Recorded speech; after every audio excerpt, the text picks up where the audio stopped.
السلام علیکم دوستو، گندم کی مارکیٹ نے تمام حدیں توڑ دی۔ نئی اپڈیٹ کیا ہے؟ آج کے گندم کے نئے ریٹس آ گئے ہیں تو وہ دوستوں کے ساتھ شیئر کیے جا رہے ہیں اس ویڈیو میں۔ دوستو، گندم تو تقریباً تمام لوگوں کی توقع اور سوچ سے بھی زیادہ ڈاؤن ہو گئی، مطلب اس حد تک آ گئی ہے کہ کسی نے سوچا نہیں ہوگا کہ دوبارہ اس حد تک بھی آئے گی۔ اس کے پیچھے کی وجہ یہ ہے کہ ایک تو یہ بارشوں کا سسٹم ہے، جس کی وجہ سے تمام جو فلور مل ہیں وہ بھی ٹھپ ہو چکی ہیں۔ اس کے علاوہ گندم کی ترسیل بھی رک چکی ہے، باہر آنے جانے کا جو سسٹم لگا ہوا تھا وہ بھی ٹھپ گیا ہے بارشوں کی وجہ سے۔ غلہ منڈیاں بھی کافی حد تک کلوز ہو گئی ہیں، جس کی وجہ سے جہاں پر کام ہو بھی رہا ہے تو لوٹ مار کا سلسلہ جاری ہے۔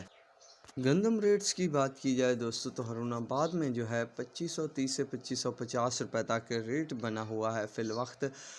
اس کے علاوہ گندم اسلام آباد کی بات کی جائے تو 2750 سے 2775 روپے تک ریٹس بنا ہوا ہے، جبکہ مکی کی بات کی جائے دوستو تو زبردست تیزی میں ہے، 2800 پلس بن چکا ہے ریٹ مکئی کا۔ اکاڑا غلہ منڈی میں مزید تیزی بھی بتائی جا رہی ہے کہ تیزی دیکھنے کو ملے گی۔ اوپر سے حکومت کا جو ہے ستمبر میں گندم کوٹے کا ریٹ مختص کرنے کا جو پروگرام ہے وہ جاری و ساری ہے۔ دیکھتے ہیں یہ خبر کتنا اثر انداز ہوتی ہے، مگر مجھے لگتا ہے کہ جیسے ہی ڈیمانڈ نکلے گی بارشوں کے بعد تو کچھ نہ کچھ بہتری بنے گی مارکیٹ میں، خاص طور پر گندم کی۔ باقی دیکھتے ہیں کیا بنتا ہے، تو وہ بھی اپڈیٹ دوستوں کے ساتھ شیئر کی جائے گی اس چینل پر۔